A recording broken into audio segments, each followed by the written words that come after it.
Got the YouTube going, got the TikTok going. We're going to be looking at the global macro update today, like usual.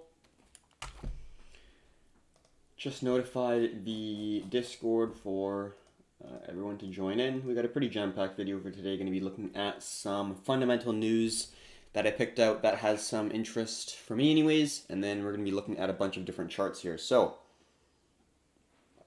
virtual Bitcoin, holy, that's hella charts. Yeah, so I got quite the setup for sure. I got 3 monitors, 2 of which are strictly for trading view, and then I'll split up each tab into quarters.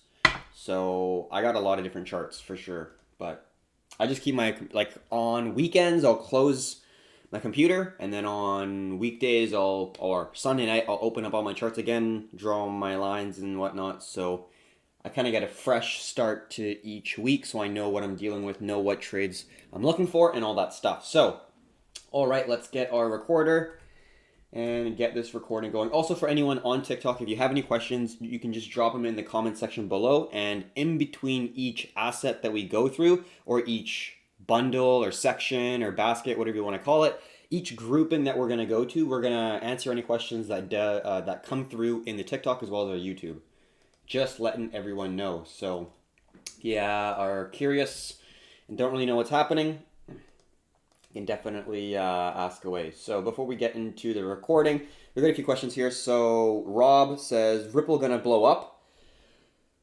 Well, I personally do not think Ripple is the best choice for a possible alt. We did a video for our Performante Premium people yesterday, and we went really in depth over a bunch of different alts, looking at relative strength, looking at the price action compared with USD or USDT, and we came to the conclusion that Ripple's definitely not relatively strong. If anything, I would say the best alts to be in right now would probably be ADA or Cardano and Chainlink or Link. They are relatively strong. BNB is not bad, but ADA and Link are relatively strong compared to basically every single alt, even Ethereum. So I would say BTC and Ethereum are great long-term holds if you are a little bit less wanting high volatile moves from these alts, because Link can be very volatile, but it is pretty strong compared to a lot of different alts that we are looking at. So we'll get into that a little bit later in the video. How do you see Bitcoin by the end of the year, says Reisner, SR. Sure, so let's actually look at the weekly here. This is before we're actually going into the recording. So you can ask all the questions you want, that's not a problem. And then we'll do the global macro update where we're going to go over global equities, US, as well as the FTSE 100, which is UK, DAX, Nikkei 255, and the ASX, which is the Australian stock market. We're going to look at bonds, we're going to look at metals, we're going to look at oil, we're going to look at a bunch of stuff in order to gauge the risk on, risk off sentiment for global investors, which will then play into BTC, because right now, at least I view Bitcoin as a risk-on asset that is for speculation for global investors. It's not a currency that people use for safe haven attributes like the United States dollar or the Japanese yen, and it's negatively correlated with gold, so it's not a safe haven attribute in terms of monetary inflation and monetary uncertainty just yet. So for XRP, like I said, it's extremely relatively weak, but I do applaud them for going through all the regulatory hoops of trying to do it the right way, basically. And their goal is large, let's just say. They're basically trying to take over the SWIFT system to some degree. They're trying to become a global payment system for institutions and funds and whatnot. So I see the need for it, because right now it's just the United States and the Fed who basically controls the entire global remittance system. And if you allow XRP to be that company or the leader, it's not going to be a country, it's a company. Don't know how positive that is. It ideally would be decentralized, so then it wouldn't just be one single power controlling the global remittance payment center or business or company or whatever it is, but that is for a different day. All right, so we got a bunch of questions here. How do you see Bitcoin by the end of the year? So I don't see it absolutely explode. I think it's probably going to be consolidating. I see it kind of where it is right now, to be completely honest. I think we'll get a little bit of a move to the downside here, unless the overall stock market absolutely balloons and there's like major reinflation and they might create more stimulus. They might drop interest rates to zero. That would make the stock market go up because that would be pretty dovish, and overall stock markets do well in those environments. But we will see. I basically have I have two accounts in terms of crypto. I have my long-term holds. I don't touch it. I just slowly dollar cost average, put money in every month into BTC and Ethereum. And then I have my trading account, which I trade more speculative alts as well as short long. So in terms of like what it's going to happen to the end of the year, I would say it's probably going to be around 9 to 10K, but it's not like I'm looking to purchase options to capitalize on that. I just like to swing trade, and that's how I go about doing my business. All right. How do you think cryptos will integrate with gold-backed currency? Yeah, that's also something that I've been thinking about, because right now the current stable coins that are on the market are basically all backed to currencies. So USDT, DAI, Binance's stablecoin, Coinbase's stablecoin, they're all back to the United States dollar, right? But inevitably, if you are in the crypto market, you are, I'm sure, well aware that currencies inevitably fail. They print too much, and there's currency proliferation and debasement, and basically they become worthless. So the big question is, okay, well, what are we going to be using in order to, look at the next 500 years, not just 5, because I do think currencies will become obsolete in our lifetime. If you're in your 20s, I think that's a possibility. So I do think that a gold-backed cryptocurrency is possible, right? But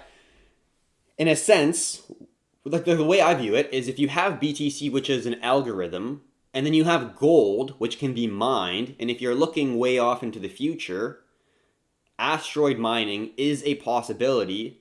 And in that sense, you could literally find an asteroid and inject like 50% more gold in the marketplace, or 100% or 200%, whatever the case may be, if you find more gold. And there will be more gold in other planets, right? So if you're looking at it just from a monetary standpoint, in my opinion, it makes sense to create an algorithm like BTC instead of using a physically backed asset. There are circumstances, yes, if the internet or power goes out, there's some issues there. Like if there's an EMP that blows up or implodes an entire nation, you can't transmit any money, which is a big issue. But we'll see how it goes. I think that's going to be a better solution than stable coins that are backed by the US dollar. But I think it'll be a long, long time before that major shift comes.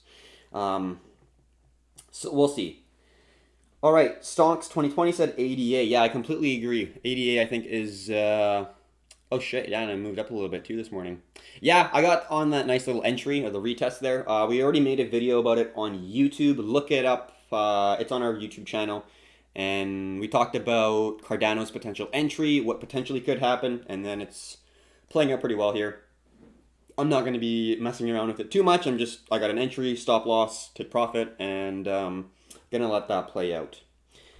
Another person says, any advice for beginners in where to start learning? From Claire, I believe. Claris. So it depends on where you are starting from and what your objectives are. So it depends if you want to just long-term invest, if you have a job you enjoy, if you have a passion, a business, and investing is just your side hustle or a way to grow the money that you're making from your initial business or job. That's one option, and that's way that's way more passive, where you're just investing, you're probably dollar cost averaging, and you're viewing it more as a long-term foundation to grow your wealth, basically.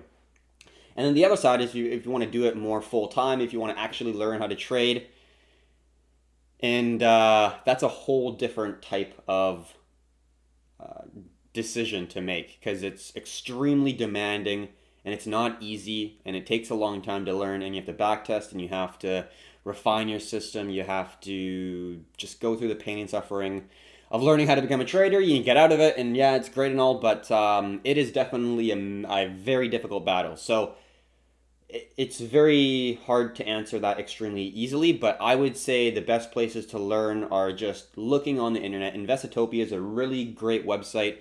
Depends what you're looking into, right? Are you looking to invest just in equities? Do you want to get into a little bit more hedging of currencies by getting into metals like gold and silver and more speculative investments like BTC and Ethereum and other cryptocurrencies? There's a lot of questions. I can't really give you that simple of an answer. Where do you start? But I would say the best place to start is by first educating yourself, knowing what you're investing in, knowing why you're investing in it, knowing the time horizon in which you're willing to put capital and park it there, and basically knowing yourself is and what you're wanting out of what you're trying to learn. Basically, I can't really give you more information on that, but if you want to talk about it, join the Discord, message me, and I can talk to you about it with much greater detail.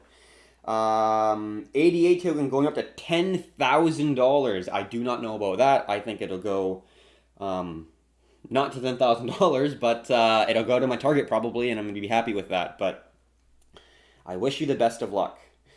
Zimbabwe is using fintech slash cryptos with gold-backed currency to get out of their bad economic state. Yeah, that's awesome. I did see that the BTC transactional volume from local Bitcoins did exponentially grow in places that have seen significant inflation or hyperinflation, like Venezuela, like you said, and you said Zimbabwe, another great example of a hyperinflation that occurred recently. So I think these situations provided a great foundation to understand what humans do in monetary uncertain times. Basically, when there is a monetary system that is, sorry to pardon my French, fucking you, where do you go to keep your capital and preserve it to the best of your ability? And we see a lot of people go through cryptocurrencies but then use stable coins so then they can keep capital in US dollars. That's an option, right? And that's what a lot of people did, is they went to black markets, they bought US dollars through the black market, or they bought US dollars through exchanging their Venezuelan bolivar to crypto and then crypto to a stable coin, so thus they are holding US dollar. So that's an option. But what if there is no currency, native currency, that is currently a what you call a safe haven currency right now? Things like the Swiss franc, JPY, USD, Euro, they're all pretty well safe haven currencies. And you got like speculative ones, Turkish lira, Russian ruble, South African rand. Those are more speculative, right? Because they can A, provide more appreciation if it's a bull market or a risk on environment, and B, you can also have positive carry costs, so you can actually make money every day without seeing any appreciation because of the difference in interest rates. And it's all in the FX market. It's too long to get into. But anyways, there's opportunities in the FX market for that. But in a world where all currencies are going down, where do people turn to? That is the big question that I think we'll really be looking at in the next couple of months here for sure, and maybe even years. But I definitely think that gold, silver, and cryptocurrencies will be the answer for a lot of people, in my personal belief. Good point. Too much gold dilutes value. Yeah, so that's the big worry is, as technology gets to a point where we can travel in space, look at Elon Musk, he's probably going to be the richest man in the world if he's able to send spaceships to asteroids, mine on them, and then bring stuff back. Like, he is the person to do that out of anyone else. I'm sure he can create a business just doing that, and that would be an extremely lucrative business in my personal opinion. So having an algorithm that can't be tampered, you can't find more Bitcoin on another planet, you can't find more, it's an algorithm, right? It is a set of it's a criteria that is kind of working on itself and just going through the steps. There's no thought process behind it. It's just it's a list. It's a system that just keeps on going. That's basically what an algorithm is. I'm sure a lot of you know what algorithms are. Basically, it's like a sequence of steps that you program into a computer, and then that computer just runs those list of steps over and over and over and over again. You can't tamper with it, and that's the power of algorithms, programming, and overall technology compared to things that are more physical, like gold. You can find gold; it inflates the overall marketplace for the current gold. So anyways, we're now going to get into the video here. We actually haven't started the video, but today we're going to be talking about some different topics involving mainly the US, looking at the economic data at the start, and then we're going to get into how the Fed looks at the current issue. And I don't think it's a very positive way of looking at it. And then we're going to go over a bunch of different charts. So it's going to be a little bit of a jam-packed video for today, and we're going to get started right now. So let's get our recording. Let's bring this guy over. And we're going to start off with talking about Thursday's news. We got the non-farm payrolls and the unemployment rate, both positive. So that's going to be the news topic to start the day. All right, and I think I'm going to bring this over here. Cool. All right, let's get this going.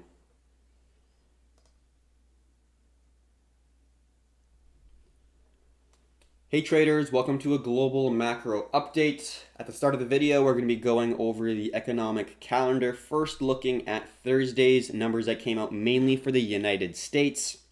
We do have the unemployment rate that was forecasted to be over 12%, lower than the initial 13.3 from the previous data that came out, but it actually came out to be better, more bullish than the actual forecast at under or just at 11.1%. And we have the non-farm payrolls that beat the forecast as well. Initial job loss claims actually came out to be worse, but that hasn't impacted the market nearly as much as some other major news catalysts that have come out.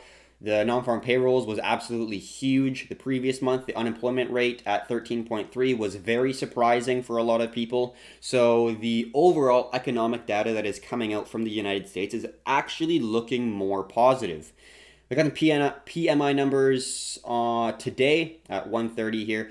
It's still contracting, so we're still under 50, 47.7 and 47.1 for UK, but overall it's kind of getting to that 50 mark. Not terrible because the previous one was 30 and 29. So we can see that the numbers are shifting in the overall economy for not just the United States, but for other countries and governments. And this is kind of creating more confluence with our overall risk on sentiment that we are still completely in. We are definitely have more exposure on risk on investments, assets, and instruments compared to risk off. I think kind of the only one that I am looking at is gold and silver as a potential long to the upside, which is a little bit more in the risk off sentiment side. But basically the rest of the trades that I have on right now, or I'm looking at, is going to be risk on. So I'm looking for global investors to seek risk and to speculate on assets so they appreciate in price. That is my outlook for this upcoming week. Unless something happens this Friday, which I don't think it will. It's around almost noon PST, so it's a pretty mellow Friday to end off the week. We did get some good moves. S&P had an awesome push to the upside this week, capitalized on that exposure, which was great, and we'll see how it goes for next week. But this Friday ended pretty positive with some good numbers for the United States and better than expected numbers for the UK. A little bit on the non-farm payrolls, we see that initially we got like the worst non-farm payroll number really ever. And then now we're getting like the best non-farm payroll number ever since the 1970s. So yeah, this chart speaks better than I could ever express it, but we can see how much volatility is coming. So this is the max from 1970, and we can see like the worst parts of history. This is 2008, 2009, the financial crisis right here. And we can see how much it dipped. Obviously, there's lockdowns, so there's going to be a lot more people who are unemployed because basically entire malls got shut down all over the country and all around the world, so it makes sense. But now with the easing of the lockdown, people are getting back to their jobs, and I think that's why we're getting such a massive spike back up in the non-farm payrolls here. But extremely bullish all around in terms of the numbers that are actually coming out. Also, we can see that this is the US unemployment rate. People will think that it was going to get worse, that it was going to get up to around 20%. I'm just looking to see if we can see the previous historic unemployment rate, which is right here, sitting at just above 20%. So initially, when we were getting that massive push in unemployment, I was thinking that the unemployment would rise, but at the end, right now, we're actually seeing quite a bit of a decrease here, and at 11.1, and the next one's going to come out a little bit later. But yeah, it's definitely looking a lot better, and this is just giving me a little bit more confidence in that it's a current risk-on sentiment. And at this point in time, the way I'm viewing the market is I'm not really paying attention to the news so much, but I'm really focusing on the data coming out and the actual numbers and the statistics, as well as the price action of major assets around the globe and commodities as well. So that's how I'm viewing the market and trying to understand if it's a risk on or risk off. I don't really try to look at the news too much, and we'll get into why in this video. But we can see this is the initial claims. Massive spike from the initial rush, and then we are getting less and less new people to file for unemployment. But this is like, we had 1.427 million people just file for unemployment for this week alone.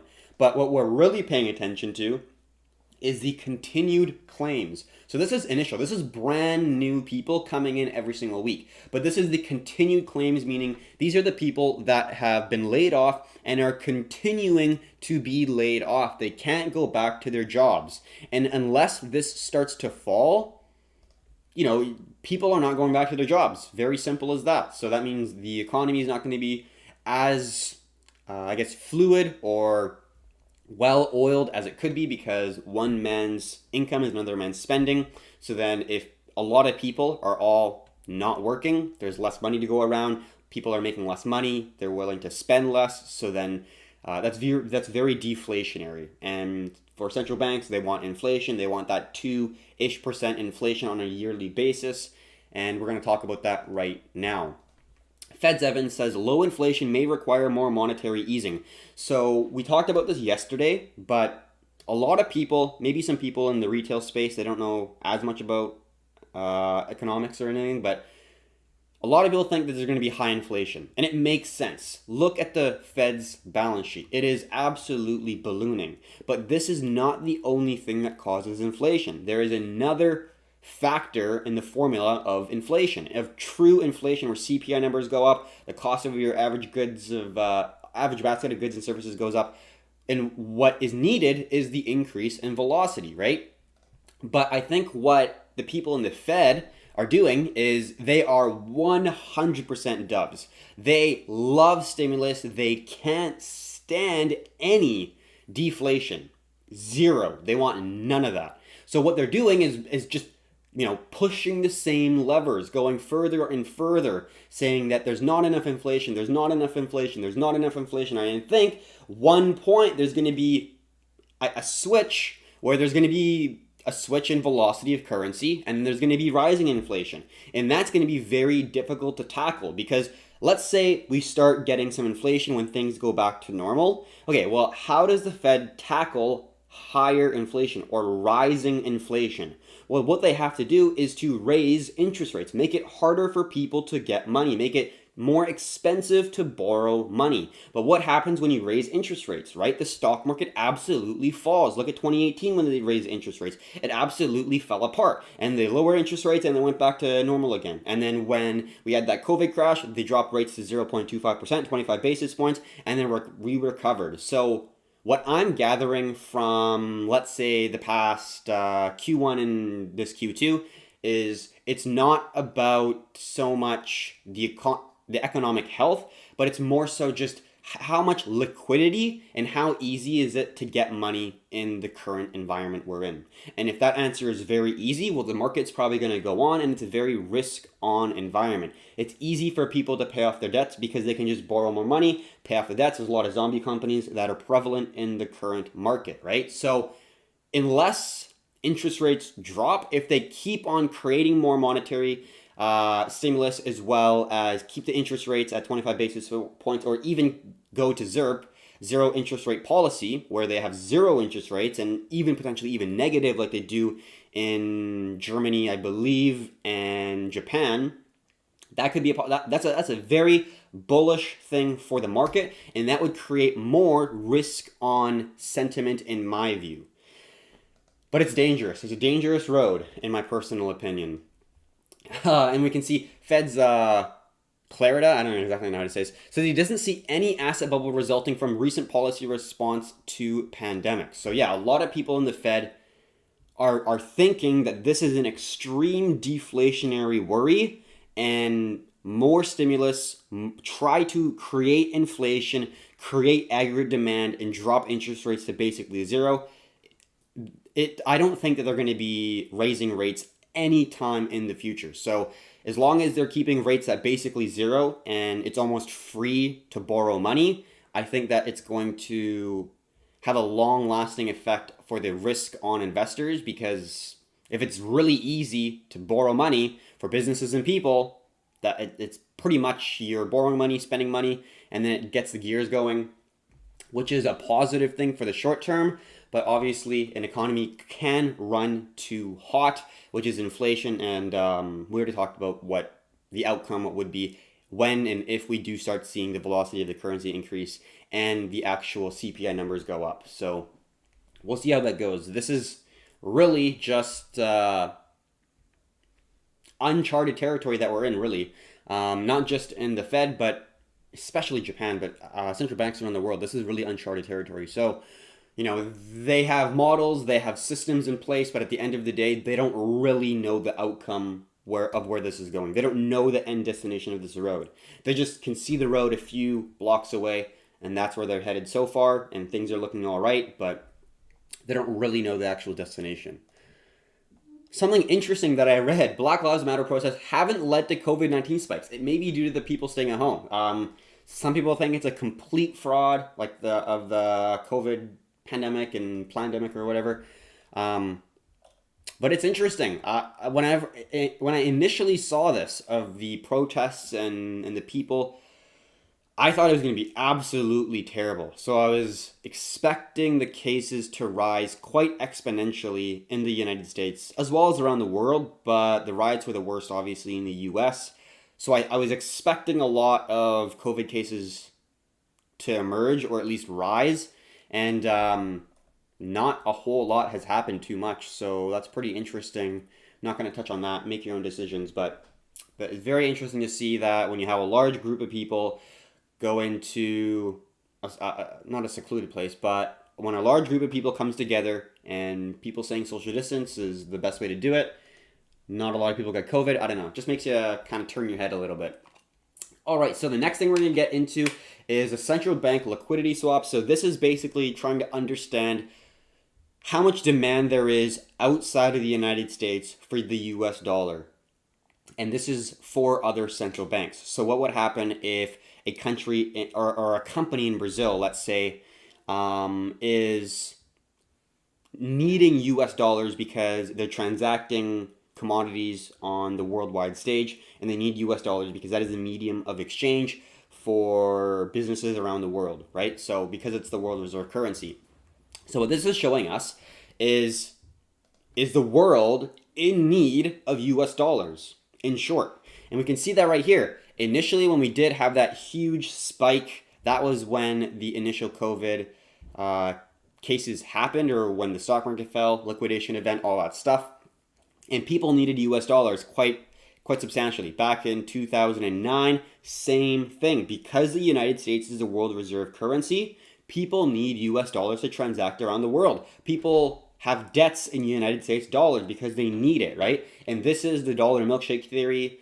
The potential that the US dollar could be the biggest short squeeze in the world. But right now, we're seeing a decrease in the bids for the US dollar. So there's less desire to actually obtain the United States dollar, so there's less demand, which is making overall sense because the DXY, the US dollar currency index, is going down. A lot of currencies that are paired with US dollar are going down as well. So out of basically all currencies, I'm just looking at it right now, almost every single currency is doing better than the United States dollar when you're comparing to the Japanese yen. AUD, CHF, Euro, GBP, Canadian, all doing better than the US dollar. So the US dollar is weakening quite substantially, and we'll look at the DXY here in a little bit to understand the price action that the DXY is actually forming and potentially looking for a next leg down and what that actually means to the other assets that we're trading.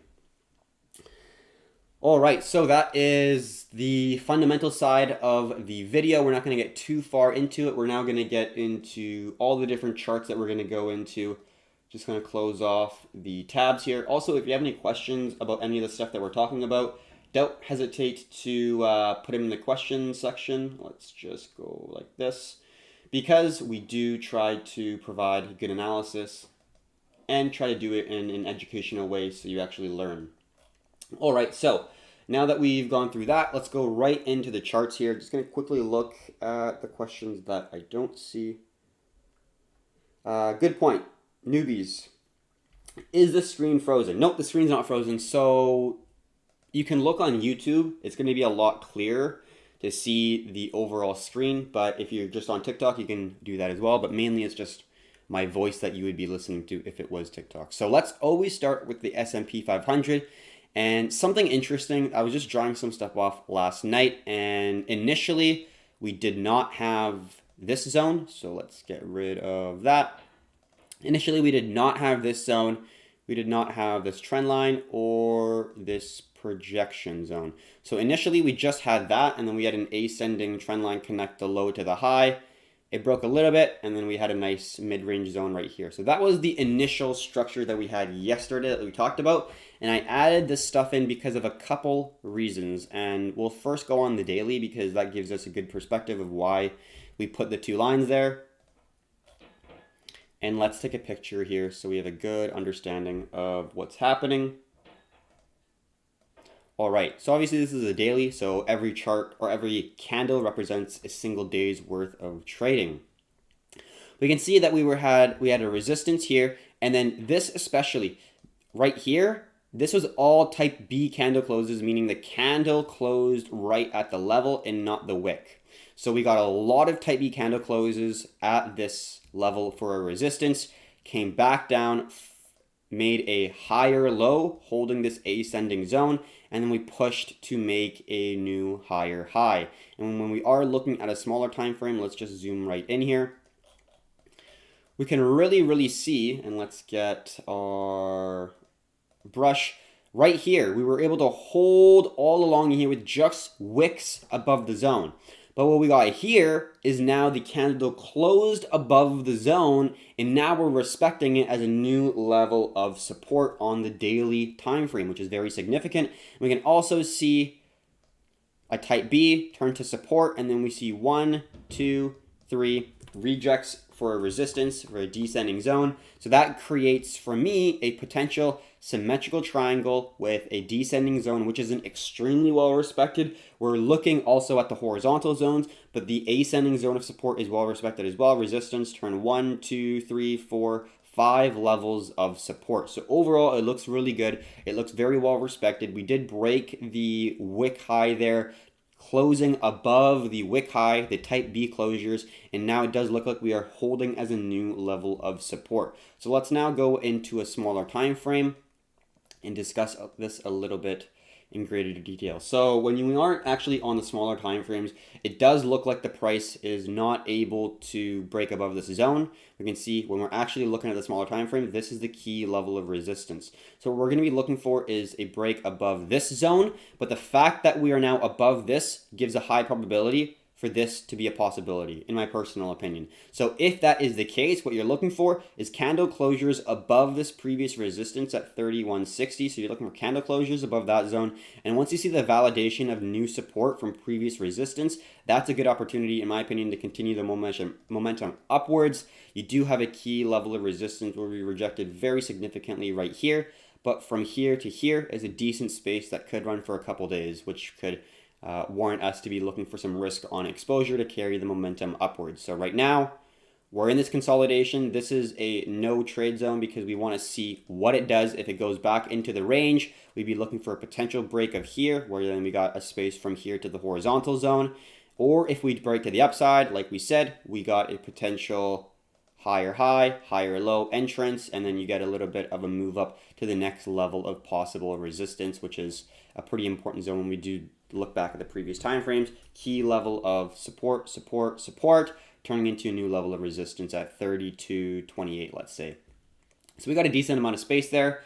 If you are looking for a potential trade on the pullback here, that's a really decent opportunity. If you are looking at it just maybe like this, 2.3, 2.5, and then if it does go above that, that's great, but we got a pretty decent move that could play out right here. So let's go to a 2-hour chart, and it's still holding there. It would be really nice if we even got a descending wedge here.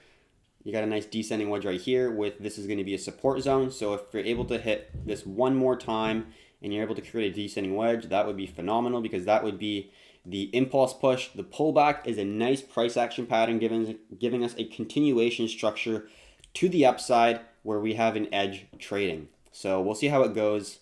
Not a whole lot. I don't think it's going to break on this Friday, so we're going to wait until next week to see what it does.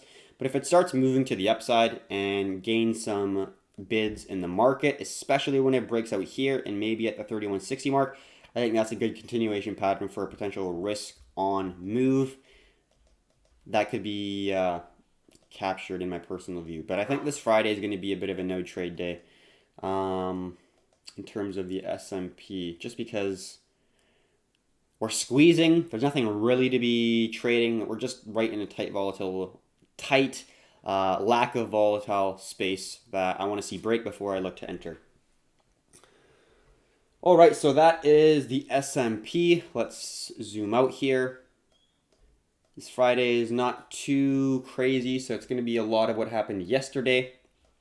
Russell 2000, same story as yesterday, not really anything to add to it. We're still holding the ascending trend line as well as the potential head and shoulders that we do have if we do get a move to the downside. So let's make that green and go like that, and we'll see how it goes. So nothing really on the Russell 2000. NASDAQ broke to new highs and is retesting the previous resistance as a new level of support. Let's just quickly draw in the highs. Yeah, it's a nice little resistance here from the two highs for the third touch. So no surprise that there is a little bit of resistance there. And it does look like we are squeezing a little bit from the ascending zone on the, I guess, two ascending zones when we zoom out. So this is the long-term ascending trend line that we have been holding since April of this year, and then we just have a nice potential, well, I guess it's validated at this point, but a resistance zone. So we are slowly squeezing, but the trend is definitely to the upside. And like I said before, if you're looking to short anything, the NASDAQ is not going to be at. The NASDAQ's probably going to be the one thing that you're looking to long if you want to long any index, because it's just absolutely mooning compared to basically every index in the world. To be honest. All right, so this is now going to be looking at the VIX. This is the volatility index of the S&P 500. When volatility is decreasing, it's usually a risk on sentiment, and when volatility is increasing, people are fearful, people are worried, people are uncertain, and it's usually a risk off sentiment. So right now we are dropping. We blew through the support zone to the downside, and we are getting some level of hesitation, but obviously the momentum's to the downside, and I think we could just see a fade here within the VIX as long as the S&P is slowly chugging along, which is overall a risk-on environment. So equity, crypto, those are the types of things that you're wanting to be looking to long. So overall, On this Friday to end the week, it does look like we are in a nice risk-on environment for the upcoming week here on Monday. But we're not done with the global macro update yet. We are going to be looking at some global equities here right now. So this is the daily chart on all of them. Yep. And then we can see that UK's FTSE 100, well, first off, has not bounced nearly as aggressive or has gained any bid volume compared to, let's say, for example, the DAX or the Japanese Nikkei 225. So the FTSE is definitely relatively weak compared to a lot of these other indexes. And we can see we're just consolidating here between an ascending zone, a descending zone, which isn't extremely well respected. Let's just go like that. And a horizontal zone. The horizontal zone is pretty well respected. So if it breaks below that, that's going to be a pretty big indication that we could see some more bearish action soon to come for the FTSE 100. But right now, it's not looking too bad. We got a nice ascending zone that's still holding the price up, making higher lows. And we also have that same zone in confluence with this zone right here, which we'll just make in green as well. So we got a decent amount of support right here. If it does break below it, we want to see a candle closure below the zone. But if it does occur, that would be a potential risk off sentiment, and we'd be looking for potential shorts in equities. But I think a lot of these are going to be in confluence. So if one breaks, I think a lot of these are going to be going in similar directions. Although right now the UK's FTSE 100 looks a lot more weak compared to things like the DAX, which is the German exchange, which is actually making a potential higher high from the previous consolidation if it does break above it right here. Yeah, it did make a bit of a higher high from this one, but we are just consolidating sideways, and a lot of these indexes have very similar, or if not, the exact same structures. All right, next thing we're going to be looking at is the bonds and then a little bit of the US dollar index. Quick look at bonds. Not a whole lot has happened. We're just consolidating. We did pick back up, so we were going down a little bit. So the yield of the 5-year was moving down, meaning that global investors were rushing into the bonds, reducing the yield because you need less incentive for investors to jump in. But the bond yields are then rising a little bit more here, going back into the trading range. So not a whole lot to talk about for the bonds. And the US dollar weakening yet again, making this 97.68 zone extremely key for the sellers. And we made a high, lower high, lower high, previous support, new level of resistance. So it's definitely looking like we're in a clear downtrend. But we are holding a nice ascending zone. So this could be classified as an ascending wedge or an ascending triangle, depending on if you want to value this as a horizontal zone or as a potential ascending zone. We do have 3 validations and 3 rejections of each zone, so we could classify it as either one we'd like. But because of the momentum being to the downside, I'm going to be looking at this more of an ascending wedge structure to continue the momentum to the downside. We're looking for the crack in the ascending zone to carry the momentum back. So then we're looking at potential trades in equities. We're looking at potential trades in gold and silver, and well as crypto. So the dollar is pretty interesting to look at. And I think it's going to get weaker here in the short term. Definitely looks like it. We're seeing a lot of topping. A double top here. Failed to break to a new high in the end of June. And now we're seeing a pretty bearish structure with a series of lower lows and lower highs. So if it breaks this ascending zone, I do expect gold, silver, crypto to be doing well as well. And that's where I'm going to be keeping my focus. All right, so that's going to be the US dollar index. We're now going to jump right into the metals. All right, so let's actually look at the not the US dollar card, gold and silver chart. This is the ratio between gold and silver. So right now you can get 3 ounces of silver for 1 ounce of gold. And this is extremely high. We had basically the highest point ever in history at 128 in terms of the ratio not too long ago when we had that massive capitulation event back in March. And then from then, we've seen silver do quite well, where we had that first ascending wedge that broke to the downside, creating an unbelievable trade for silver that turned out really well. And we can also see a similar thing is happening right now. The first time we did not really get any pullback to validate the previous level of support right around here. That would have been the retest zone that we would have saw if we were looking for a similar situation like this. But I am still potentially looking for that next major leg down in the gold and silver ratio, where silver is going to be looking phenomenal for a possible long compared to gold. Gold could probably be moving up, that's not a problem, but silver is a place to be in when this is moving to the downside. And right now, kind of does look like it's topping out a little bit. And we got a series of higher highs and then some lower highs. If we're able to make a nice rounded top, a potential breakout could be the 95 down towards potentially 87, which is the next major level of support. Just by looking at the 2-day chart, we can see major ascending zone. We see that this previous resistance is now acting as a strong level of support in confluence with the previous resistance right here. So definitely the 95 zone is very important. But if it does break below that with strong aggression, I think the next zone we could be looking at is around maybe 87. We see previous resistance, new level of support right around there. We also see a pretty significant level right around here. It does depend on how far it drifts, because the further it goes right, the higher it's going to have the support, obviously. So we'll see how aggressive it moves to the downside or how calm it moves. We don't exactly know, right? So that's the overall potential move that we're going to have, in my personal opinion. Momentum is very to the downside, so we're going to be treating the market as such. Let's just zoom out a little bit. And let's just stick to the 12-hour on that chart. And now we're going to go on to silver. Really not much has happened on silver. I still have the exact same bias that I had in the previous video, in the video before that. I'm long silver. I'm bullish on silver. It looks awesome. The gold and silver ratio looks great. As long as gold is able to hold its ground, I think silver will be a pretty good long. I got to take profit from the size of the symmetrical triangle, as well as in confluence with the previous level of resistance, just under $20. So this trade is potentially a 3.7 RR, which is pretty good.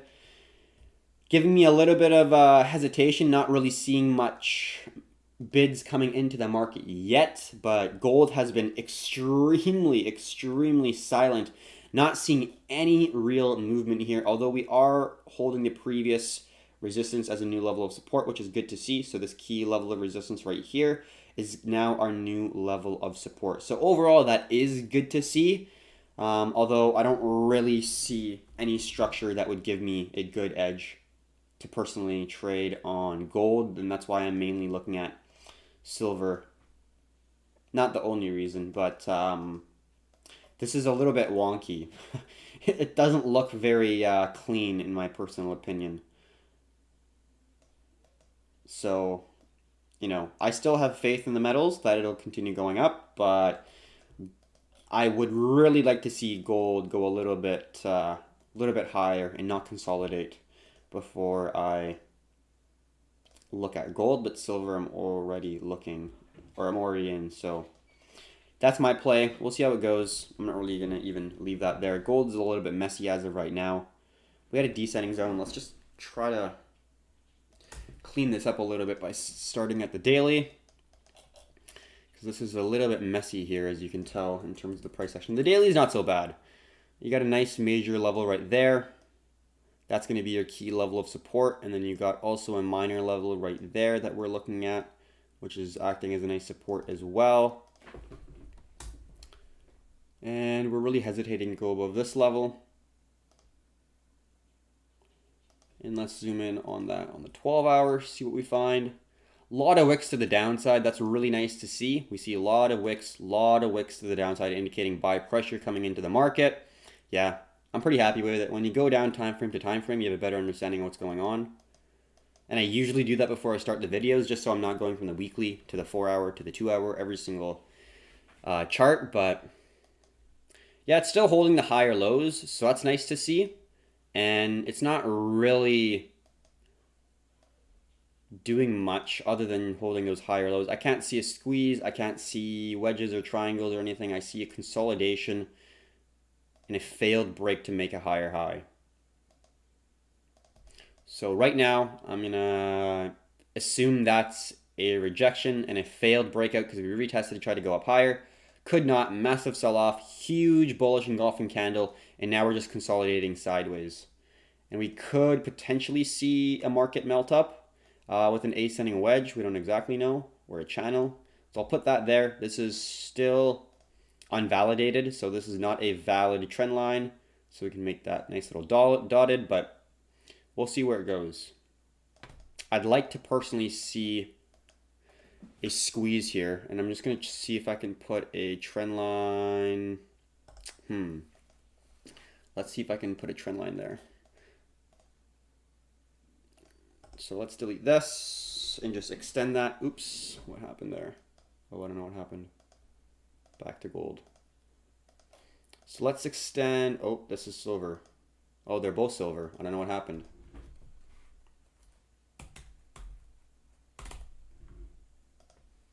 Cool. Okay.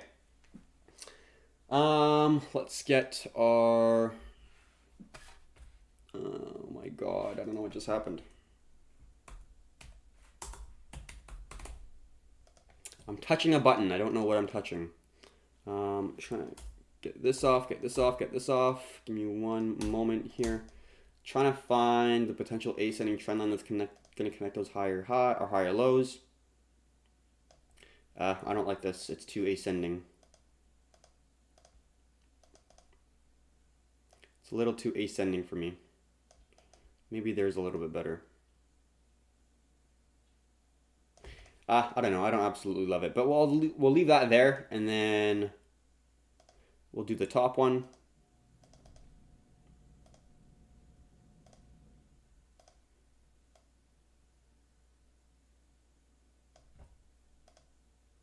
So if it does break to the upside, that's a potential ascending wedge structure breakout, but that's basically all I see for gold, and silver looks a lot cleaner. So that's why I'm in silver and not gold. And kind of take away this. We'll take away this. We don't really need it. And I might just leave it at that, to be honest. Put a little midpoint right there.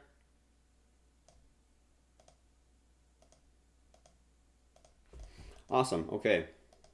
And then the place that we really don't want to see break is below this zone, and the place we would really like to see break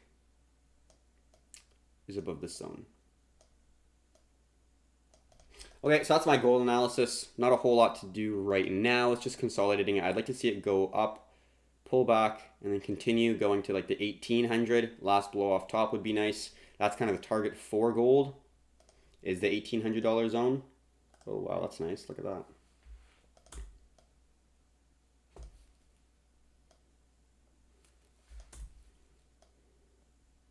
Okay, I'm going to use that instead. There we go. There we go. And then we got a large structure here. Okay, so we got a nice little resistance, and then we got a nice ascending support and resistance. So we're just squeezing towards the apex. Ideally, we'd like to see it melt up, so then silver would be doing well. But if it does move to the downside, that definitely would be not great for silver. We're probably going to get taken out of the trade or just exit altogether, because it's not going to be bullish if gold is bearish. Okay, so that's going to be my gold analysis. Looked great. It got a little bit messy, and as of now, I don't love it nearly as much as I used to. But silver's still a good play in my personal belief in terms of the overall structure. Got a nice retest from the previous resistance multiple times.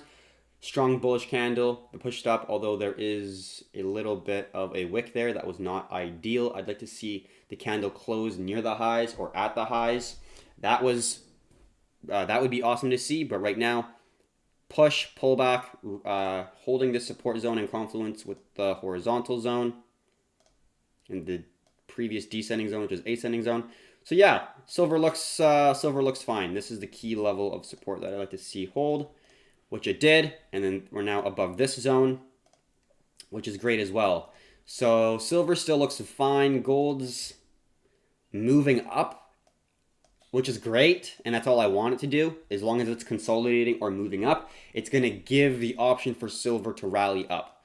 So I'm in silver, not in gold. I want to see silver do well. I just want to see gold consolidate or go up a little bit. But as long as gold's holding its ground, it gives the option for silver to rally, and I think that's going to be the higher probable situation. And the gold and silver ratio definitely looks more bearish. So overall, just in terms of not just looking at one price action, one piece of price action, but looking at different assets and different ratios in order to get more of a broader perspective, I still think that silver is a good opportunity, and I am going to keep it on probably over, or not probably, I will keep it on over the weekend. Although I'm not, I might keep on some of the other stuff. Oh shit, odd is moving up. That's sweet. Okay, so getting into the Forex thing. So that's going to be the video for the global macro update. If you have any questions, drop them in the comments. We'll go over it right now, and then we're going to go on to the crypto market update in a little bit. Christian says 5 a.m. wake up on a Saturday for the stream. Let's go. That is awesome. Hell yeah. That's sweet, Christian. Love to hear. Yeah, that's hard work, man. Good job. Love it. Also, do you snowboard? Because I said that I snowboard, or I love snowboarding. I don't snowboard as much anymore just because time, and snowboarding takes like a lot more of the day where you have to go for a full day. Whereas like mountain biking, I could literally go for 2 hours and it's not going to take up a whole day. So just curious if there's any other riders out there. Usually, I don't know. Like people who trade don't ride as much. I don't know. I'm a pretty avid sports enthusiast, I guess you could say.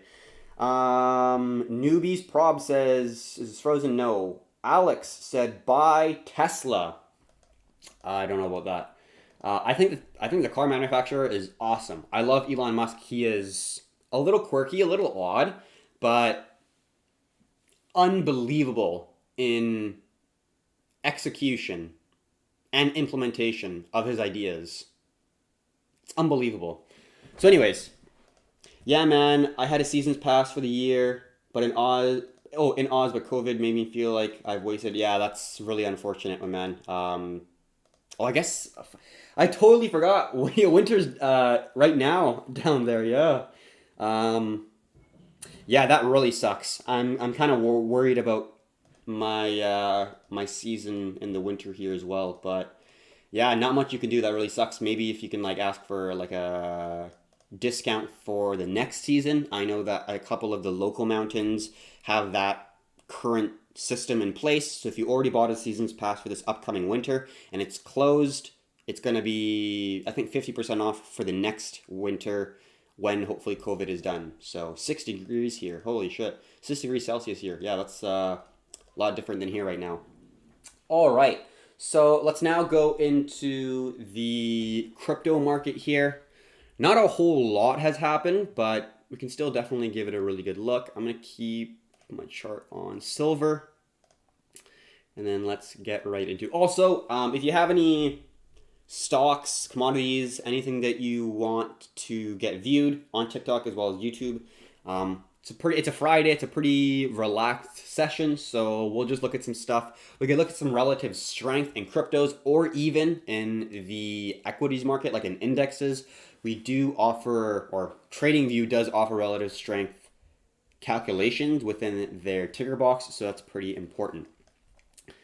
All right, so BTC against the United States dollar, still holding that ascending zone of support. We did recover quite well from the move down on yesterday, I believe. Yep, yesterday. So we are recovering, although it does look like we are making a lower high. That's not great, but overall, we're not really moving much, and we have already talked about the desire for the volatility to decrease even further before we get the major increase in volatility. So before we actually get into the charts here, because there's not a whole lot to talk about in my personal opinion, we're going to get into this chart. So might look a little bit crazy right now, but I'll describe it here in a way that's easy to understand, hopefully.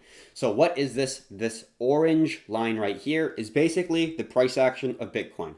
It is divided by the Dow Jones, but this is going to be basically where Bitcoin was during the peaks of volatility. The only reason I did that is because I wanted to have the Bitcoin chart and the volatility chart close together. If I just had BTC USD, this would be over 9,000, and this chart would be at $4.50. So I wanted something that would be closer. So then BTC divided by Dow Jones. Dow Jones is relatively stable compared to BTC, so it just makes it look like a normal BTC chart. But Going on to it, let me get a little bit of water. So we can see at the extreme lows of volatility breeds extreme increases in volatility. So ideally what we're looking for is we have the highs where we have high volatility, and that's represented by these red rectangles.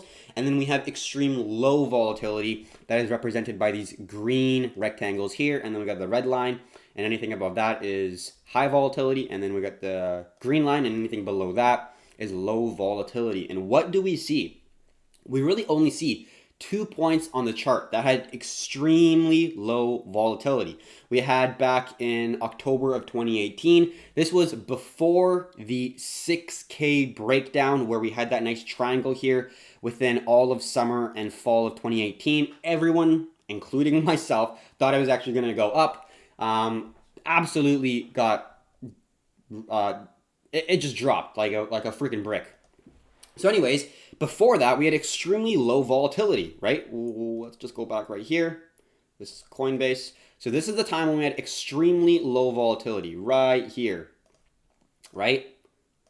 And this is where we had the lowest amount of volatility. What happened after that, right? We got a massive, massive expansion in volatility. This is the type of stuff that we're looking for. We want to trade this. We want to make money in this. It's really hard to make money in this. Unless you're an extreme short-term intraday trader, it's pretty hard to make money on this because nothing follows through. There's a lot of wicks. I just don't really love it. I'd rather trade in trending markets. So what we're looking for is a trending market. The other time that we had extreme low volatility was right here, right? And what happened after that? We had a massive move to the upside, continuation pattern, and then a rally. Massive move to the downside, continuation pattern, rally.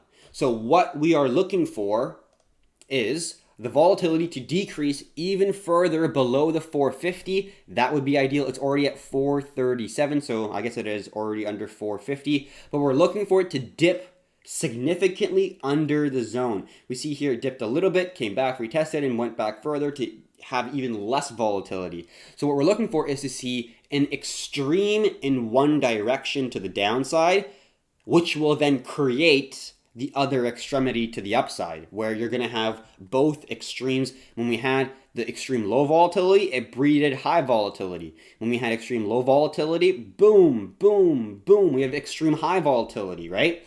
And it's not like if you have low volatility, you should go long once there's high volatility. That's not, you gotta look at the chart and the story behind it. And when we can see right here, we're near a high of a major zone. We're nearing the lowest point of volatility we've seen since March of 2019. And when we look on the weekly chart, let's just zoom out. Just looking at it objectively, which way do you think that the market's gonna go? I personally think it's probably going to go down in terms of where the expansion and volatility will go to. That is going to be the initiation of the momentum. We don't need to catch the first crack of the consolidation. I don't need to. I'm totally fine with waiting for a continuation pattern and then entering on the continuation pattern to carry the momentum to the downside. And hey, if it does move to the upside, my bias is wrong, but I can still make money because I'm going to look for continuation patterns to the upside. This is how we use volatility in order to try to find situations where we have a high probability of the momentum continuing extremely in our favor. So I think the setup is not ready yet, but if we do get a lack of volatility, reduction in the price action movement for a little bit longer, I think we will see the next big major move in crypto here. But right now it's not there, so there's not really to go over. There's nothing really to go over, but we will be looking at this in great detail to make sure that we are in line with what we're trying to understand here. So a little bit of the buyers and sellers. Not a whole lot has happened. Not a lot of buyers in the market opening positions. Not a lot of sellers or buyers really opening up any positions whatsoever. And not a lot of open interest, basically. If there's not a lot of price movement, there's not a lot of open interest. So no surprise on that one. BTC market cap looking like it could potentially, or sorry, this is the BTC dominance, not the market cap. So this is Bitcoin dominance. Also, I'm going to quickly look at the questions here. G32M, do you use Bollinger Bands? So I do not use Bollinger Bands. I know that they can help with seeing that increase and decrease in volatility because, you know, there's like a setup in Bollinger Bands when you see the contraction in Bollinger Bands, and then once you see the initial break of that consolidation within the Bollinger Bands, that's the momentum that you want to carry towards the intended direction that you're looking to target off of. But I do not use Bollinger Bands.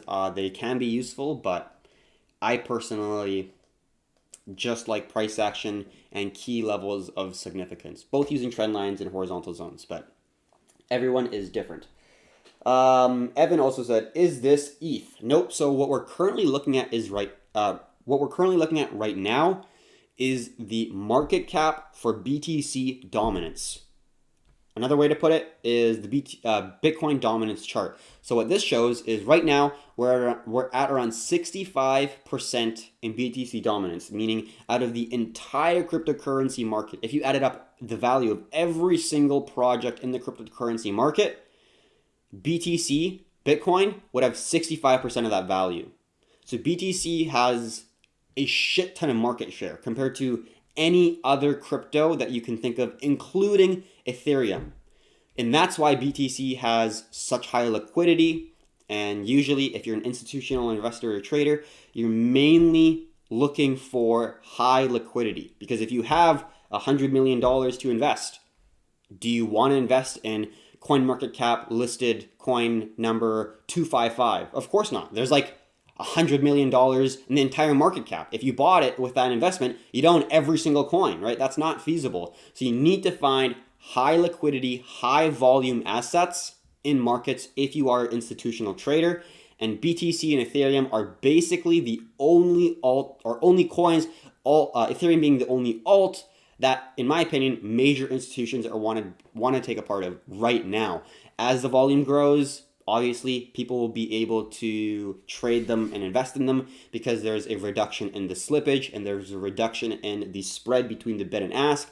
But right now, I just think that BTC and Ethereum are really the only two places that major institutions are going to be looking due to the liquidity and the volume that they currently have.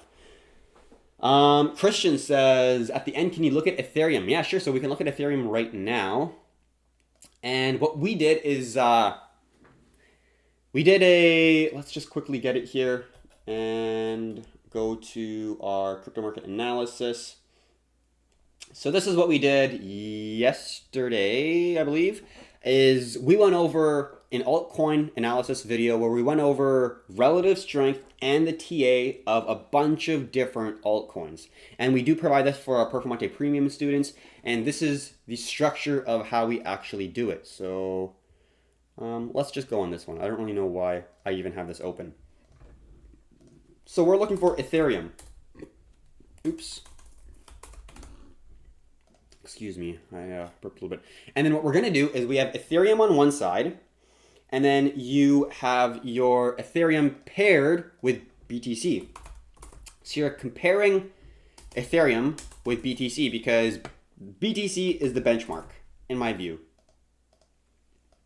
All right, so let's first look at the price action of Ethereum, and then we'll actually look at Ethereum compared with Bitcoin, Ripple, different alts, just to get a good understanding of how Ethereum is performing, not against the United States dollar, but against other similar assets that are somewhat positively correlated. Some are more than others. But then you get a good understanding of relative strength and weakness from a technical standpoint. So let's go back to the weekly chart, and this is on a log scale. First thing I noticed, very simply, $86, $85, or $86.95, somewhere around there, the around $10 range. Very, very important level for a base. You can also see a major level right around here at just under, let's say, $300. Let's say $330 to $300 is right now the major consolidation we're seeing right now. So we're going from high to low, high to low. We're at a high, made a lower high than the previous high and the previous high and the previous high, which isn't great, but we can draw a trend line here. and that will create our descending trend line and resistance. That's not really red. That's a little bit more red. And we can go like here, get our little projection zone, and then draw that in. That's going to go a little bit further down, just like here. And I think I'll just leave that there. That's not the end of the world. Okay. And then let's get our projection. Project that outward. Try to line it up. Okay, awesome. So that's the weekly chart. We're at a high. We got a lot of supply near the $280 to $300 zone. We've made, on the weekly chart, a lower high than the previous high, and that high was lower than the previous high, and that high was lower than the same high, but then the overall, we're making lower highs in our consolidation zone, which is an extremely wide range, but cryptocurrencies are pretty damn volatile. So we are trying to attempt to make a higher high, and it does look like it's failing. On the weekly chart, very important zone I see at around 219, 220. So even on the weekly chart, we have a good understanding of what could potentially play out, right? So this is already setting up to be a potential head and shoulders if we do get some bearish momentum to come into the market. What would we need for that? Well, we need the price to come down to the low of around 180, come back up to around 220, and then you've got your nice head and shoulders play that you could be looking for. So just even in terms of the weekly chart, the market structure is looking like it is hesitating to move to the upside. When we are looking on the daily chart, we can draw in another ascending zone like so. And we'll just make this a lot lighter and go like that. Oh, that's the other way around. Okay, awesome. And then we got another zone right here that we are looking at. Right around like that, and that can be a little bit more red. That can be a little bit more red. Okay, perfect. Okay, so right now, got a consolidation above major level of resistance. We are forming a descending triangle pattern.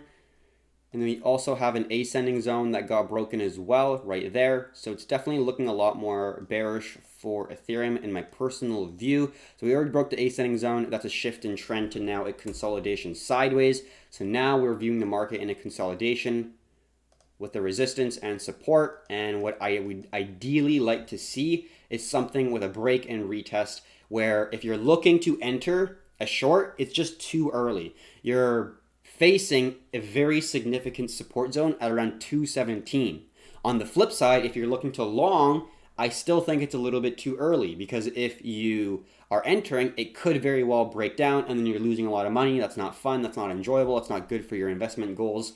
So in my opinion, in this current market structure, it makes sense to either break to the upside, where you're definitely going to see BTC break to the upside as well, or at least consolidate, and you're going to see the SPX and overall stock markets do well as well. And that's the environment in which you want to be looking to capitalize on altcoin boom.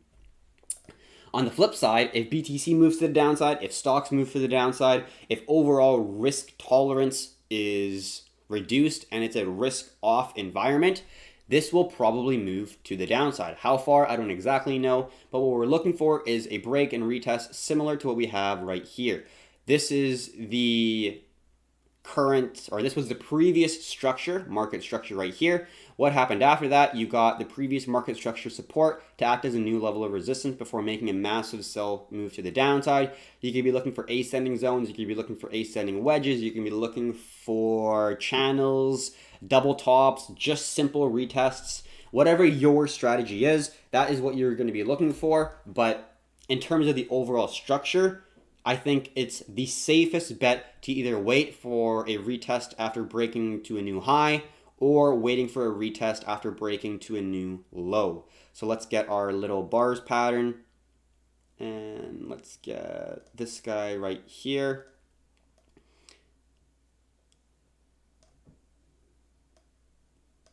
So we don't exactly know, but I don't think it's going to be as aggressive. Actually, we shouldn't take that one, because I do not think it's going to be as aggressive as one may think. So we'll just take this. We'll see how that looks. Yeah, that could potentially be a play out. So when we zoom back, and then we are forming, if you actually really look, higher lows. So this is a low, this is a higher low. This was a massive rejection. Maybe if we go like this, resistance, support, support, right around there. That would be somewhat close to here. Yeah, 128. Yeah, we'll see. I think anything under 150 is a pretty damn good price for BTC. Because this is 150 right here. Let's take this off. Let's take this off. You're buying in here. That's awesome. That's a good buy in my opinion. Yes, it could go down more. That is completely something that could happen. But in terms of the price appreciation potential and where you are averaging in terms of your dollar cost averaging within the larger structure, which is this, you're averaging in the last, let's say, quarter or a third. Ideally not half, but a third or a quarter. So you want to be averaging in these lows when it breaks 150, 140. That's when you want to be looking to dollar cost average, in my personal opinion. So we'll see. I'm pretty optimistic about it, but in terms of the short term, I don't want to be too optimistic because the S&P doesn't look awesome. It looks all right, but I'm going to take it day by day, right? That's basically the end goal for me. Or week by week, I should say. All right, so that is Ethereum in terms of the USDT chart. Like I said, I don't really want to be looking at entering until it breaks the market structure. I don't want to be entering on a consolidation, or else I'll just be holding for a while, maybe take me out of the stop loss and then go towards my direction. I just don't want any of it. I'd rather wait till the momentum starts so then I can get in, so I don't have to have such a long period of drawdown while I'm in the trade. All right, now we're going to be looking at the, let's just look here. This is going to be the Ethereum versus BTC. We'll look at Ethereum versus a lot of different coins as well. But firstly, we're going to look at Ethereum versus BTC. So first things first, major level right around here. We can see previous level of support turning a new level of resistance. But what's interesting is Ethereum compared to BTC looks extremely, extremely bullish. Right? We see a very, very nice squeeze right here with a series of higher lows and also a series of lower highs. And it does look like it broke here. Let's go like this, support resistance. I'm gonna call it not a breakout just yet. I like to wait for a little bit more confirmation. But right now, it does look like we are creating a nice squeeze within Ethereum. So that's our resistance zone right here. Let's get that red, and then we got our nice little support zone right at the high. If it breaks this zone, I think we could see a little bit of a tumble. So it's all together, right? So if this goes down, it makes sense because overall the crypto market is probably going to be going down as well. If BTC falls, alts almost always fall at a faster rate with more aggression. So if this falls that way, BTC is probably falling too, but Ethereum is just falling at a faster rate. But if it does break to the upside, that's pretty bullish for Ethereum. So that's going to be the first zone right here that I'd like to see pass. So let's get our little thing right here. So the price could consolidate in here.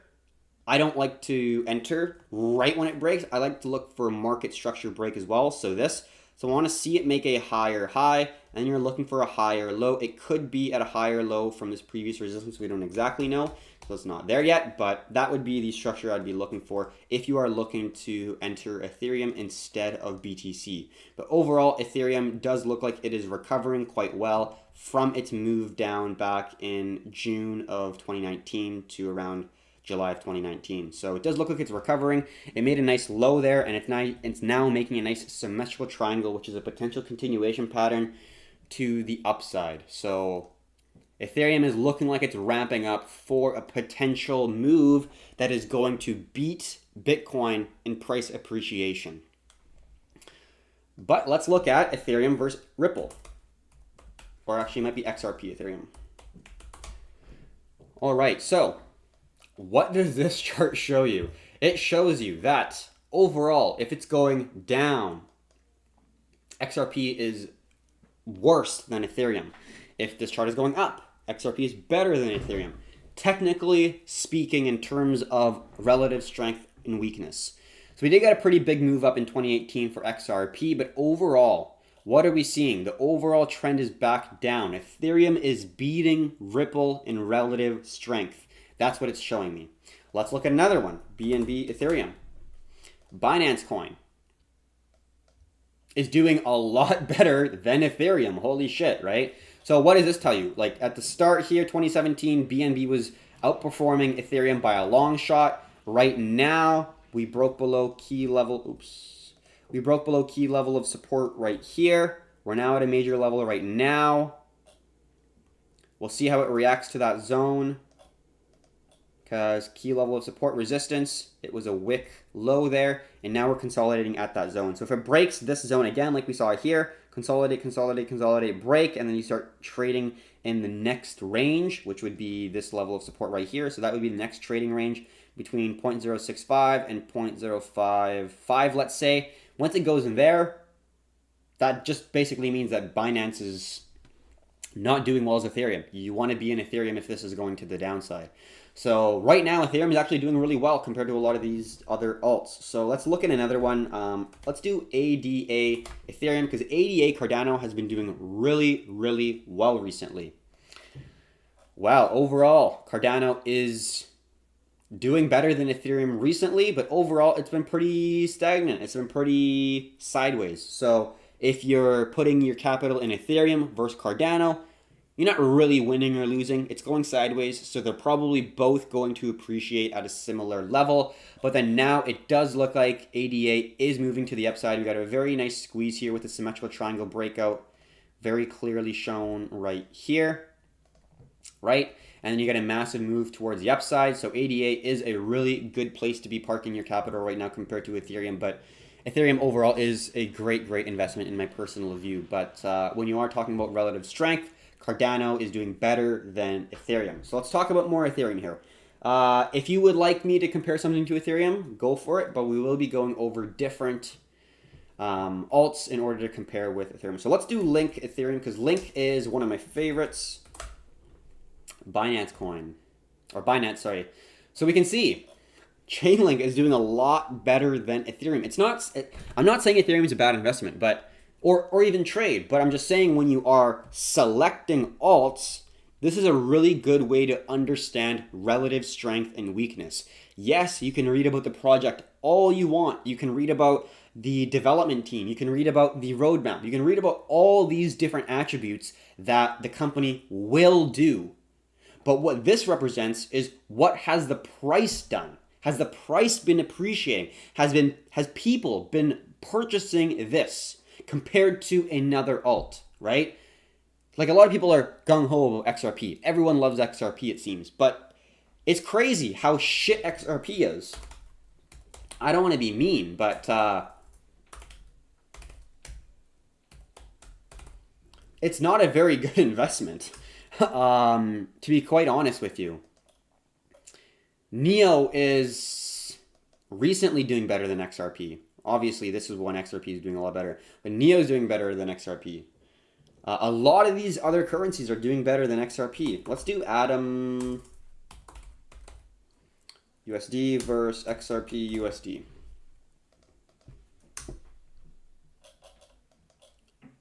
Yeah, Atom was doing worse, but now Atom's doing better since, I guess, kind of the middle of Q1 here, or I guess end of Q1, March. But yeah, you can put some more if you want, or you can look at different alts if we want, but that's basically the end of the video. We can kind of play it out with whatever relative strength weakness analysis that we would like to conduct, but right now, I am going to close off the recording. So thank you very much for watching. I really appreciate it. If you have not already, it'd be great if you would subscribe and like the video. It does help us out tremendously. And if you are interested in joining a friendly community of traders, entrepreneurs, people who are in the digital entrepreneurship space, I guess you could say, definitely join our Discord. You can find it on our website, perfmonte.ca, absolutely for free to join. Over, I believe, 2,000 people. So there's definitely a good community there, a lot of friendly discussions, and overall a good place to go for all kind of general crypto talk, general trading talk. It's overall a good space. So that's going to be the video. Thank you very much for watching. Until next time, have a good one.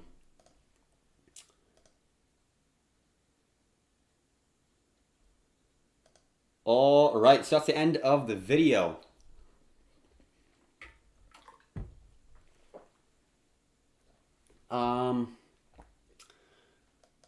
If you want me to look up something else, that's not a problem. If you have any questions, drop them in the questions section below.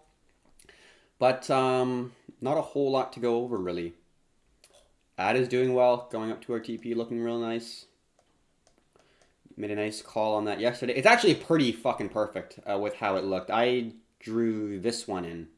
So this is what I was expecting to go. Initial break, pullback. This was the pullback I was looking to enter near the support zone, which was right here. And then you're looking for a take profit of the size of the wedge, or a symmetric triangle, basically. So overall, I think ADA is going to be looking awesome. And I will stick to that trade. All right, so Christian says, can you look at the stock J7J and Lockheed Martin? J&J, okay. So let's get J&J.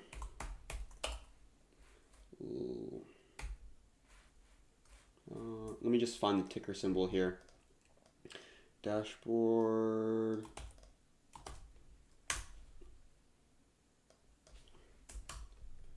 J&J, give me one moment here.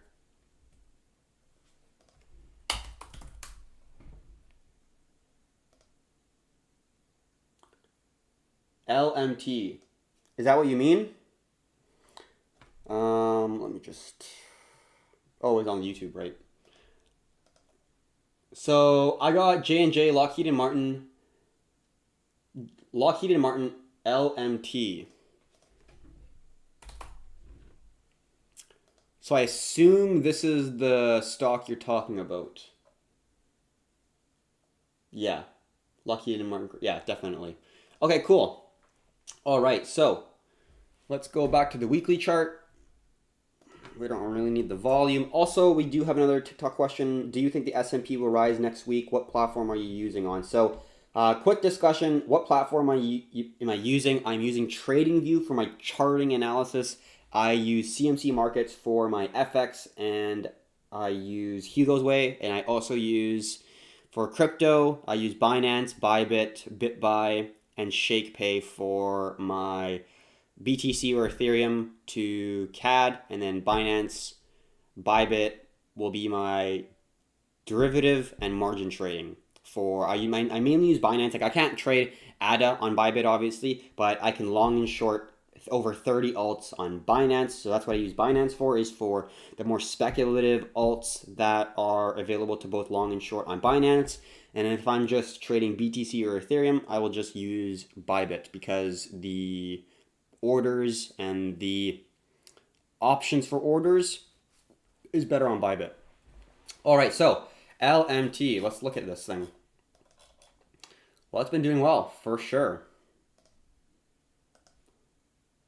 Wow. Yeah, it kind of resembles S&P. This is the .com. This is 2008. It actually did pretty well in 2008. Wow. Okay, we're mainly just going to look at the recent price action here, but this is a major zone right around here. $360, pretty key zone. Actually, I'm going to put that there. I don't want that there. Yeah, it's a pretty important zone that I want to keep in mind. And I think we'll just stick with that so far, and we'll see what else we get. So major zone at 356 that we've been holding. We see that it was a previous resistance, very significant level. We were not able to break it for many months, and then once we broke, we made a strong aggressive push to the upside, indicating that zone of sensitivity has broken. Oh, let's go like this and like this. Okay. So right now, let's go to the smaller time frame. Testing the support. I can't really draw in an ascending trend line, and it also is not a double top either. So that's going to be a minor level right there. And let's just quickly look at these potential zones for fibs. Just seeing if it broke completely and where the support is. Okay, so that's the 50% zone. So that's a pretty good level of support as well. Okay. Okay, so that's currently, okay, so let's discuss what we see right now. I wasn't really talking too much, but J&J. New York's, oh, okay, so I'm looking at a different, I'm looking at the Chicago Board of Exchange, not the New York Stock Exchange. Hopefully it doesn't really matter too much for you. I'll do another one. So basically what I see right now is massive sell-off, huge rally back up. I would say it's going to bounce off this support zone, to be completely honest. Major level of resistance. What is this company even?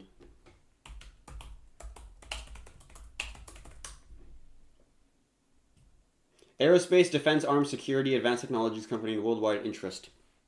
I would definitely say this is looking more bullish than bearish in my personal view.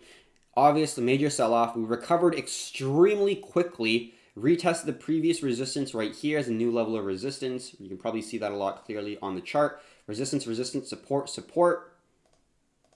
And then now we're coming slowly down to the support zone. Not a major sell-off, but a nice gradual slope down, which is nice to see. And then when we do go on to the smaller time frames, we can see that the price is holding pretty well. So what are we looking for a potential entry if we are looking at this to enter long? Well, ideally, we have held the support once right here. It'd be nice to see a potential double top. That would be really good. So if the price went down here, and then what you'd be looking for is a break above this structure high if you are looking for a potential. So ideally, in a really perfect situation, we would get another low here where it tests not just once but twice. So you get a nice double bottom and you get a little bit of consolidation. And once you break this structure right here, which was a previous support, now new resistance multiple times, once that structure breaks, I think the consolidation will start to trend back to the upside where we've already broken and made a new higher high. So the buyers are, in my opinion, have more confidence in the market compared to the sellers. And you can also see that this low was lower than this low. So we're actually slowly making lower lows and lower highs. It's very marginal, so it's not aggressive. But the fact that we made a higher high and a higher low definitely suggests that buyers are in the market and looking to inject capital in this particular stock. So I would definitely say that this is a pretty good opportunity to look long, especially because the aerospace and defense company right now, I wouldn't say is looking super bullish right now, but with the current uncertain times, like even earlier in the year, like we had like, what was it? What country was it? It was like Iran or something, like put up a red flag. I didn't really know what it meant. It could have been like a potential World War III. Like 2020 has been insane, but just in terms of the price action, yeah, that's I think what I would do. So what would I be looking for? Let's get our bars pattern. Something like this would be really nice. If we get a nice little bump, maybe not be perfect. That might not be the perfect one. Let's just try to find something. There we go. This is probably what I would be looking for more than anything. Is maybe a dip down, find another low, test that low, and then you're looking for a break above with some candles trading above this previous resistance. Once you see this, previous resistance equals new level of support. Once you see this zone really hold for a nice level of support, that's going to be your indication. And then what you could be doing, let's just make that red, or sorry, green and green. And what you'd be looking for if you were in this position would be, okay, once you've seen this validated as a new level of support, you have two options. Well, you have three options really. You get limit buy, so you just buy when it is pulling back, not super dependable. Market orders are just a big no-no in my personal opinion. But let's say what I would do is if I saw this happen right here, I would put a stop entry order to trigger me in once the momentum starts moving back to the upside. So once you see a consolidation above this previous resistance, new level of support, you could put a market or you could put a stop entry order in it. So once the momentum goes back up towards the take profit, you're triggered. That's another option. But that's like entry structure, entry systems that each person would need to test by themselves. But in terms of the overall trade analysis, I think that's what I would do. Right now, it does look like we are still on a risk on sentiment, meaning that global investors are seeking risk and are seeking higher ROI investments and trades rather than going cash or bonds or something that has extremely low ROI but is a lot less risky, a lot more safe, and what's safer than things backed by the US government. Christian says, would you say it could be presenting a double bottom? Yep, so this could definitely be a double bottom. I don't love the fact that there's a higher high here. So if this high was able to hold, let's say 400, then you can say, let's get our J. Then you could say, yes, that's a double bottom. But I personally do not like to have double bottoms when it's on an uptrend, really. Like, I like to see it when it's on a downtrend and it hits a major low, and then you see the double bottom. I don't like, if it's on an uptrend, I wouldn't classify like that, or I guess that could be a double bottom, but I just would say that's personally a range where you have key levels of support and resistance, and then you have this zone right here. But yeah, you could classify it as a double bottom, I guess. Depending on what your classification of a double bottom is, I personally like to not really use it unless we're at a low or are testing a low, but that's just me. Wishing you the very best. Also, I think my phone just ran out of battery, so the TikTok live is suddenly no longer, unfortunately. Hopefully they understand that I'm on YouTube as well, but we'll see where they go. Let's look at some other stuff here. What else can we look at?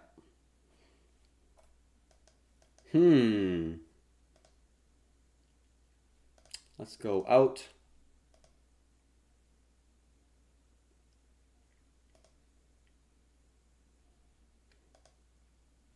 Well, I think I'm going to close it off there. I don't really see any other questions coming in. We could look at some other stuff. Like, this is just my quick chart to assess the current risk on currencies. So this is a little bit of FX, but why not? This is a Friday. It's really mellow discussions that we're having. Also, we're not on TikTok, so it's just YouTube basically. But what does this represent? Okay, so there's two baskets of currencies in FX in my view. There's risk on and there's risk off. You pair risk on with risk off currencies. So I personally would not trade USD JPY. I just wouldn't. It doesn't make sense. If there is panic in the markets, the United States dollar and the Japanese yen will both get bids. That just, it's positively correlated. Why would you want to do that? What makes sense to me, let's actually open up a chart here and go like this, go like that, take a picture. So we have risk on and risk off, right? On the risk on side, you got things like CAD, AUD, New Zealand, GBP, right? Stuff like that. And then you got like ZAR, which is South African Rand, and all that stuff. This is more speculative. But basically, this is the risk on pool. And then you got the other side. What's on this side? Risk off. This is where people go when there is worry, fear, uncertainty in the markets. Right? And the euro in there. But basically, you got two pools. And I only pair risk off with risk on. So I would never pair CAD AUD. I just would not do that. They're positively correlated. It just doesn't make sense. GBP AUD, I wouldn't do that. That just doesn't make sense. So the only thing I'm going to be doing is things like CAD JPY, New Zealand USD, AUD CF, CHF, GBP JPY, stuff like that. So that's how I navigate the FX market when you're looking at risk on, risk off currencies. Christian says, can we just take a second to appreciate just how straight those lines are for hand-drawn?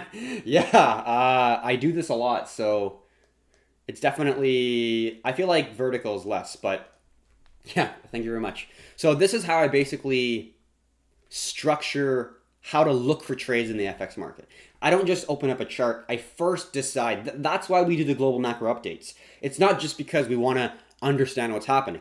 There's tangible value in understanding if it's a risk on or risk off sentiment. So let's say right now we're in a risk on.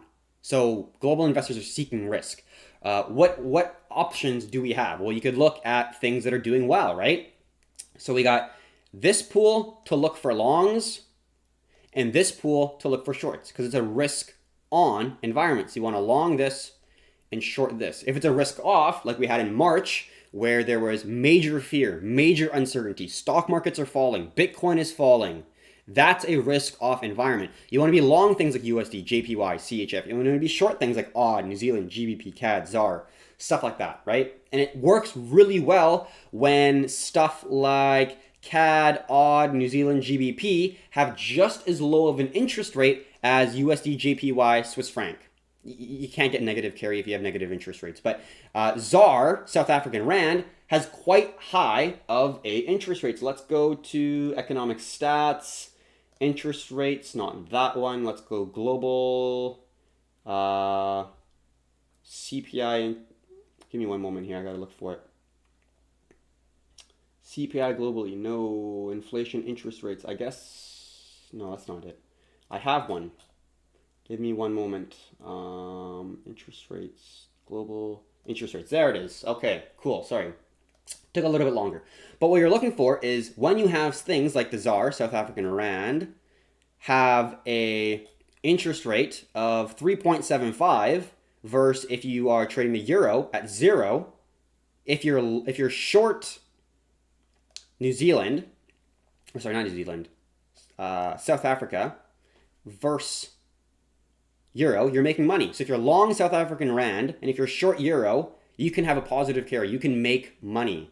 And it's nice when you have things that are similar so you don't have a crazy carry cost or a negative carry cost, but that's for another day. But let's just talk about in this certain circumstance.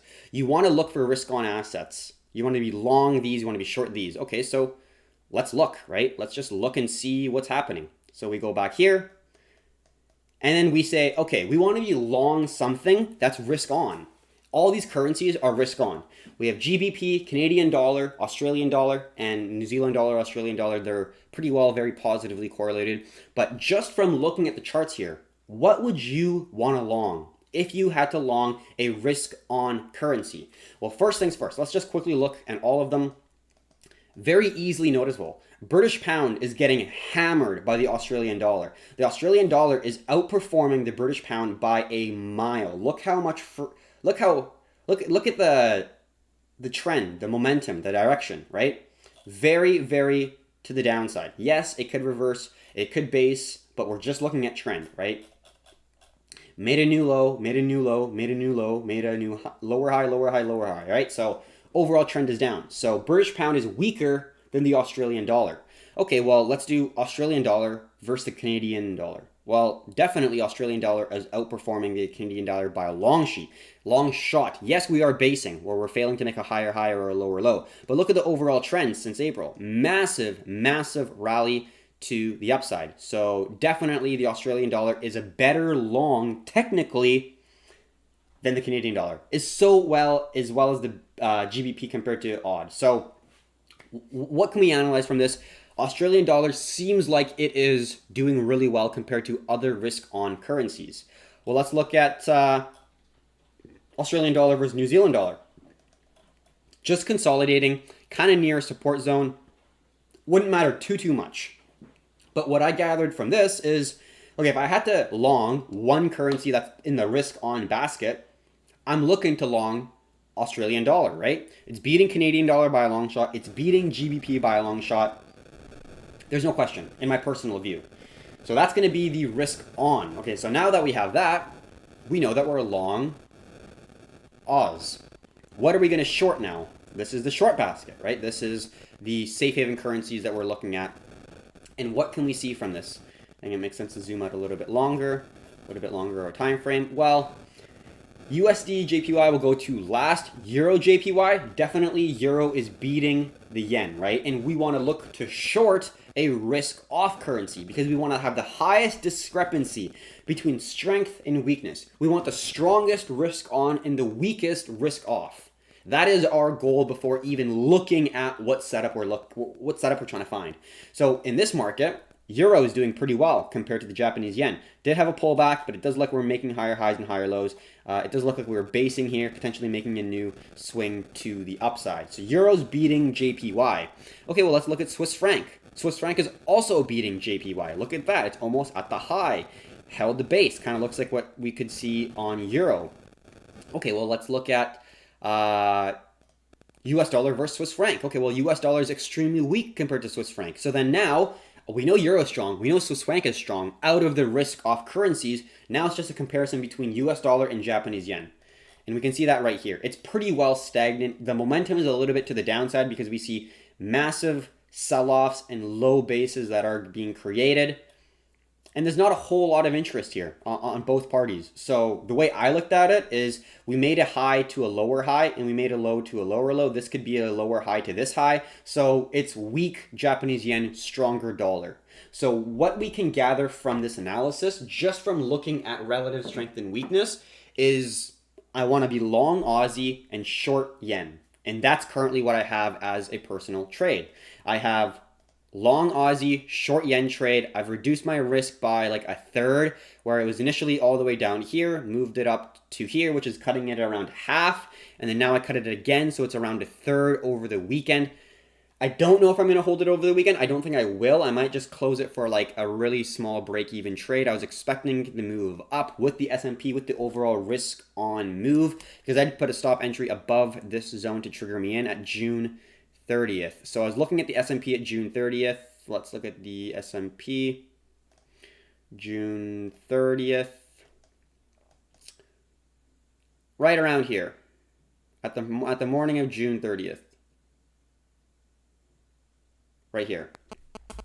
So when the S&P was just breaking out of its descending wedge, I was looking to long risk on currencies because I thought that there was going to be a bullish move, right? And that turned out to be. But Oz JPY didn't move as much as I wanted it to. I would have liked to really seen it move up a lot higher. But we're holding this major level of resistance right here. So I still have to decide if I'm going to hold it over the weekend. I think I might, but it's not looking absolutely phenomenal, to be completely honest. But, you know, we'll see where it goes. And that's the overall trade.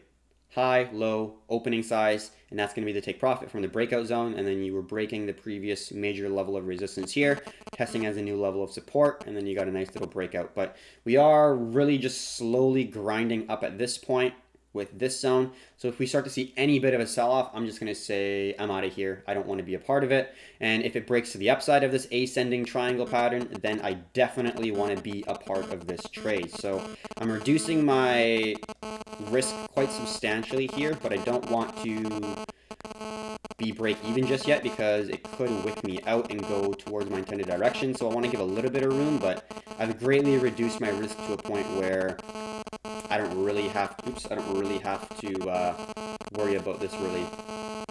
So we'll see how it goes. That's my current trade in the FX markets right now. Not really in any profit whatsoever, but we'll see how it goes. All right, so that's going to be the FX market. Not really going to try to dive in that too much, but don't really have a whole lot more to discuss in the overall markets. Thank you very much for watching. I really appreciate it. I don't really see any more questions coming in, but hopefully you have a good weekend. I'll be making a video Sunday night to go over what we could potentially look for the upcoming week once this market does close.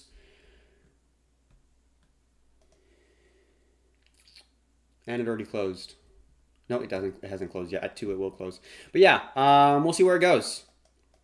I don't really have a whole lot more to talk about. End of the week. Pretty good week. Can't complain. And we got a pretty good turnout. So thank you very much for watching. It was an hour and 48 minutes in terms of the live. Kind of like the Fridays. On Fridays, I'm quite flexible, I guess you could say, relaxed, compared to some of the more structured days that we have on the weekdays where we just have things to go over, and then I want to be doing some other stuff on the weekdays. So I cut it off a little bit shorter, but on Fridays I just kind of let it go. If anyone has any questions, we'll just go over a bunch of stuff on the charts and all that stuff. Thanks again. Enjoy the weekend. Going back to bed. You woke up just to see it. That's awesome, man. I've never had a fan wake up just to see you live, so I will appreciate that and remember that forever. Thank you very much, and I hope you have a good, I guess, morning. I don't exactly know how to say it, but yeah, really appreciate it. Thank you very much. Hopefully you have a good day and a great weekend. Thank you again, and have a good one. Bye for now.